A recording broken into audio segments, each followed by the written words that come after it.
Hello there, BookTube. My name is Daniel. Welcome back to my channel, Guilty Feet. I've got no rhythm. Today I'm going to do a short book review, hopefully not as ranty as the last one, but still not a huge success for me. And I'm talking about the book of Goose by Yiyun Lee, an author I had never encountered before. I picked this up half price when I was in London over New Year's, and I think it's also a part of the tournament of books this year. Blurbed on the back by Tash Orr, who I haven't read. Claire Pollard, author of Fierce Bad Rabbits, I don't know that name at all. Rowan Hisayo Buchanan, author of Starling Days, don't know that author at all. And also John McGregor, or author of Reservoir 13, which I have read and loved that book. And I read something else by John McGregor as well, Even the Dogs. And then praise in general for the author, who, and this I believe is like sixth or seventh novel. There's a whole bunch of novels by this author who I had never heard of before. And praise for the author from Salman Rushdie and Michelle Faber.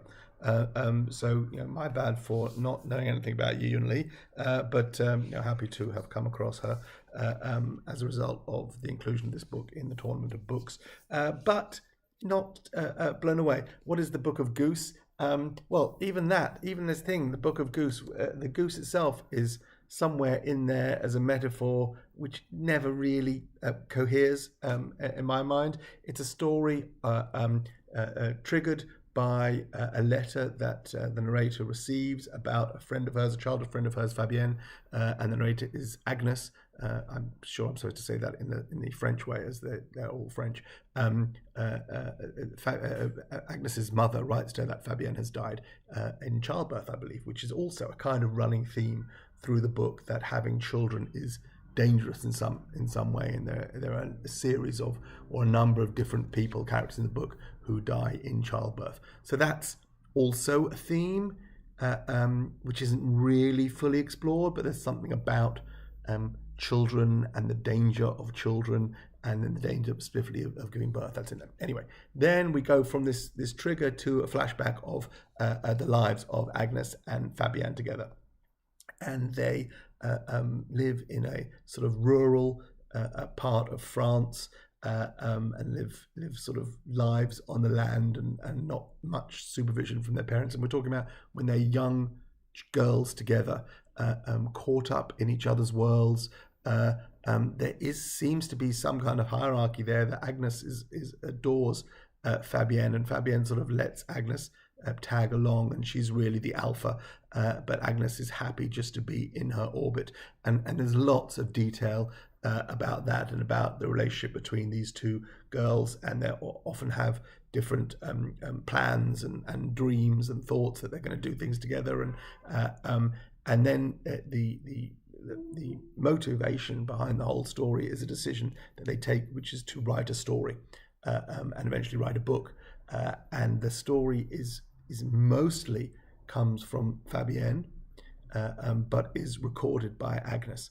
And the two girls take themselves off to the postmaster, an older gentleman who's just recently been widowed, and they force themselves into his home and form a relationship with him, where he seems to be a sort of hidden literary mind. He's in this village and away from the big city, but he has some literary sensibilities, and he is going to coach these girls in how to make their novel better.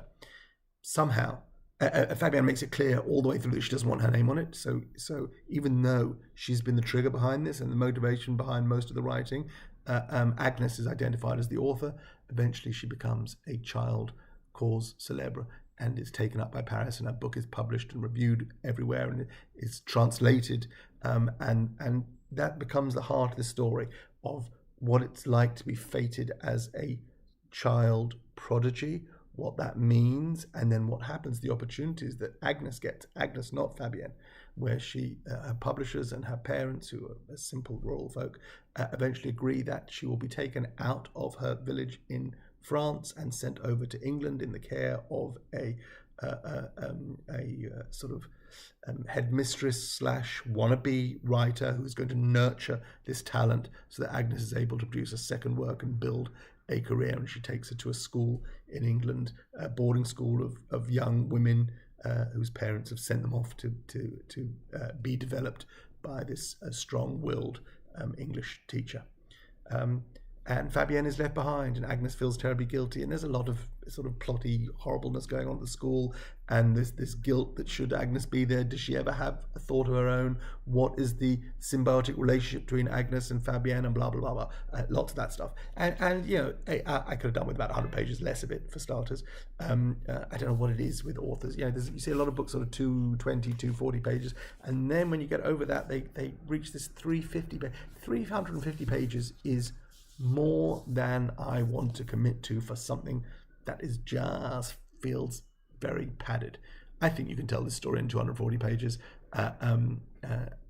especially as even at 350, a lot of these themes, which are clearly sort of flagged up as literary themes. You know, I've read enough literary fiction to understand that's a theme, and yes, dying in childbirth means something, and the relationship of the girls, and the bizarre power that young women have over older men.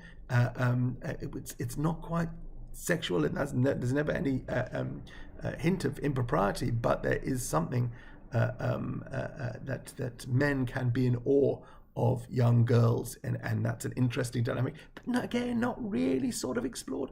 There seems to be a lot of literariness and no real follow through. So I kind of enjoyed it.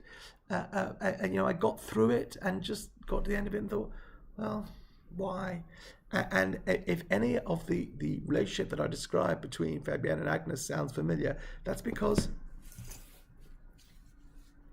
Elena Ferrante did it better with the Neapolitan Quartet. And I can say that. A lot of people make reference, a lot of the reviews of the Book of Goose have referenced My Brilliant Friend, the first of the four novels, where again we have two young female protagonists in an odd relationship, and unclear who's driving it, who's the alpha, who's the follower, and change it. It's so much better written here, I think, than Book of Goose. And I've read all four volumes, so I feel comfortable making that comparison and questioning, what do we need this for?